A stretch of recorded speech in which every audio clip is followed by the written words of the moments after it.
ابن عباس رضی اللہ تعالیٰ عنہ نے کہا کہ عبد القیس کا وفد رسول اللہ صلی اللہ علیہ وسلم کی خدمت میں آیا اور کہا کہ ہم اس ربیعہ قبیلے سے ہیں اور ہم آپ کی خدمت میں صرف حرمت والے مہینوں ہی میں حاضر ہو سکتے ہیں، اس لیے آپ کسی ایسی بات کا ہمیں حکم دیجئے جسے ہم آپ سے سیکھ لیں اور اپنے پیچھے رہنے والے دوسرے لوگوں کو بھی اس کی دعوت دے سکیں۔ آپ نے فرمایا کہ میں تمہیں 4 چیزوں کا حکم دیتا ہوں اور 4 چیزوں سے روکتا ہوں۔ پہلے خدا پر ایمان لانے کا، پھر آپ نے اس کی تفصیل بیان فرمائی کہ اس بات کی شہادت دینا کہ اللہ کے سوا کوئی معبود نہیں اور یہ کہ میں اللہ کا رسول ہوں، اور دوسرے نماز قائم کرنے کا، تیسرے زکوٰۃ دینے کا، اور چوتھے جو مال تمہیں غنیمت میں ملے اس میں 5واں حصہ ادا کرنے کا، اور تمہیں میں تومڑی، حنطم، قصار اور نقیر کے استعمال سے روکتا ہوں۔ صحیح بخاری حدیث نمبر 523۔ قیس بن ابی حازم نے جریر بن عبداللہ رضی اللہ تعالیٰ عنہ کی روایت سے بیان کیا کہ جریر بن عبداللہ بجلی رضی اللہ تعالیٰ عنہ نے فرمایا کہ میں نے رسول اللہ صلی اللہ علیہ وسلم کے دست مبارک پر نماز قائم کرنے، زکوٰۃ دینے اور ہر مسلمان کے ساتھ خیر خواہی کرنے پر بیعت کی۔ صحیح بخاری حدیث نمبر 524۔ شفیق بن مسلمہ نے کہا کہ میں نے حذیفہ بن یمان رضی اللہ تعالیٰ عنہ سے سنا۔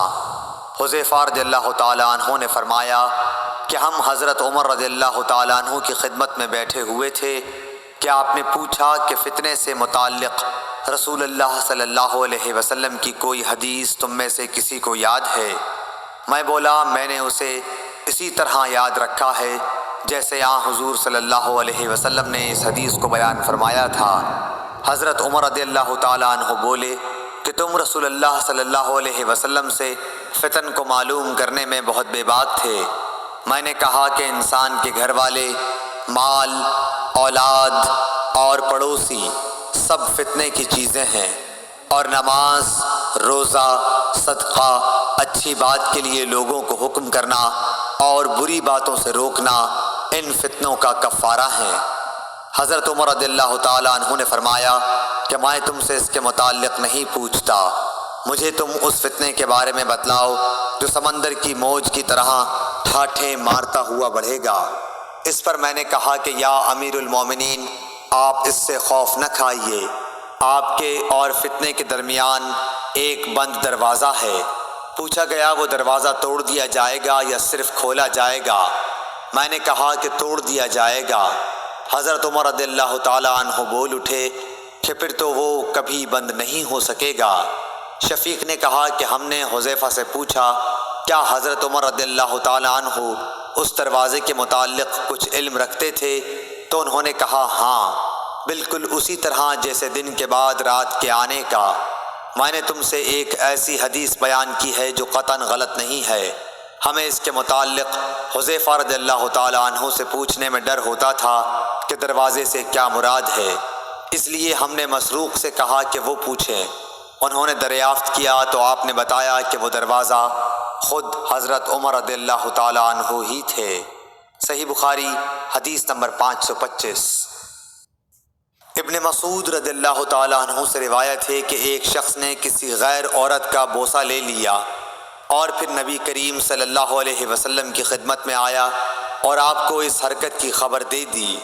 اس پر اللہ تعالیٰ نے یہ آیت نازل فرمائی کہ نماز دن کے دونوں حصوں میں قائم کرو اور کچھ رات گئے بھی، اور بلا شبہ نیکیاں برائیوں کو مٹا دیتی ہیں۔